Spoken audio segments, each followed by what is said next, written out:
আমি বাঙালির অহংকার। এক সময় বাঙালি অহংকার করতো তার মা বোন ইজ্জত আবরু নিয়ে।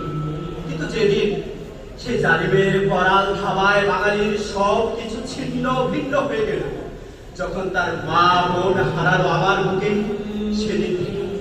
সেদিন থেকে আমি বাঙালির অহংকার আমার আজও মনে পড়ে।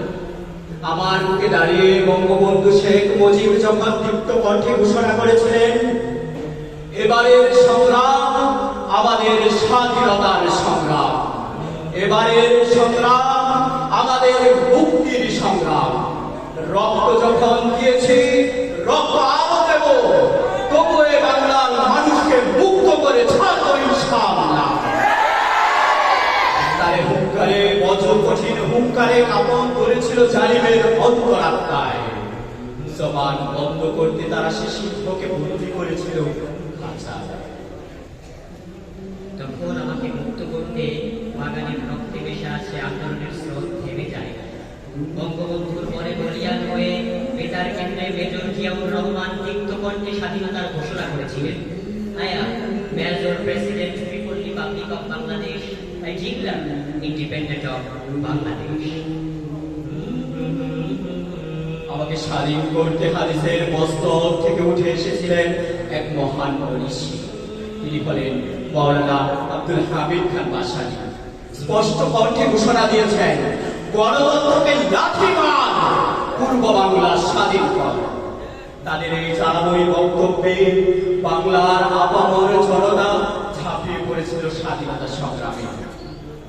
তারা আমাকে উষ্ণ করেছিল, আমার জমিনকে তপ্ত করেছিল তাদের হৃদয়ের তাজা ভাবে।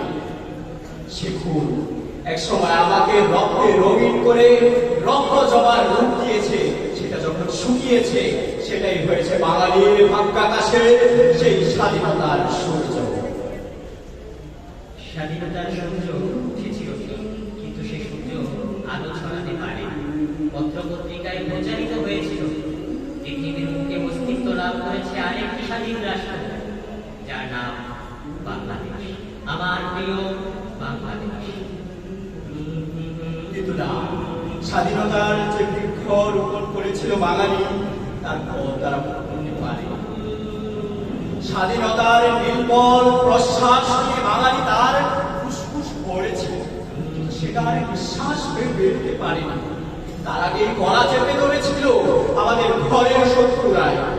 রাগে দুঃখে অভিমানে লজ্জায় পরিতাপে কবি উচ্চারণ করেছিল, কাদের পতাকা আবার খামচে ধরেছে সেই পুরনো শত্রু, কাদের পতাকা আবার খামচে ধরেছে সেই পুরনো শত্রু, কাদের পতাকা আজ খামচে ধরেছে সেই পুরনো শত্রু। তাই বাঙালিরা আজ পরাধীনতাকে স্বাধীনতার পরিচয় দিয়ে থাকে। কিন্তু মহান মুক্তিযোদ্ধারা যখন পৃথিবীর মানচিত্রে স্বাধীন রাষ্ট্র হিসেবে বাংলাদেশকে দেখতে পায়, তখন তাদের অশ্রুর মাধ্যমে চোখ ভিজে যায়। কারণ আমি স্বাধীন হয়েছিলাম অধিকার বঞ্চিত মানুষের অধিকার ফিরিয়ে দিতে। আমি স্বাধীন হয়েছিলাম দিন মজুরের কাজ করতে করতে রব ফুলে ওঠা শ্রমিকের ভাবের মূল্য দিতে। কথা ছিল আমাকে পরিচালন করবে যোগ্য বিদ্বান ব্যক্তিরা আবার।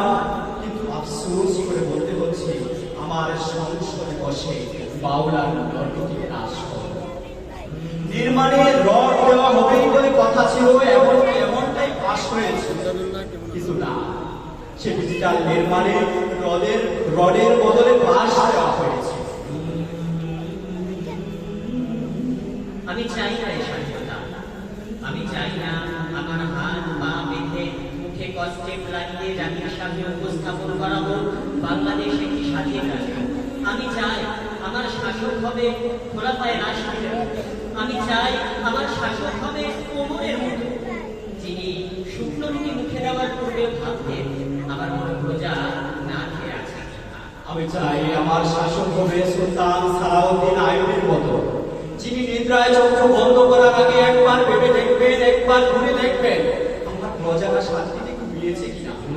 তবে আমি বিশ্বাস করি দেয়ালে ঠেকে যাওয়া বাঙালির সময় এসেছে ঘুরে দাঁড়াবার। মুজিব জিয়া ভাসানীর অনুপ্রেরণায় উজ্জীবিত হয়ে লাখ লাখ শহীদের কাতারে সামিল হবার তবেই পদচুম্বন করবে স্বাধীনতা আমাদের, তবেই বর্ষতা স্বীকার করবে স্বাধীনতা আমাদের। পৃথিবীর এক প্রান্ত থেকে অপর প্রান্তে চলন্ত ঘোষণার ধ্বনি প্রতিধ্বনি করে নতুন নিশান ঘুরিয়ে দামামা বাজিয়ে দিক এই বাংলায় তোমাকে আসতেই হবে হে স্বাধীনতা, তোমাকে আসতেই হবে রে স্বাধীনতা, তোমাকে তোমাকে আসতেই হবে হে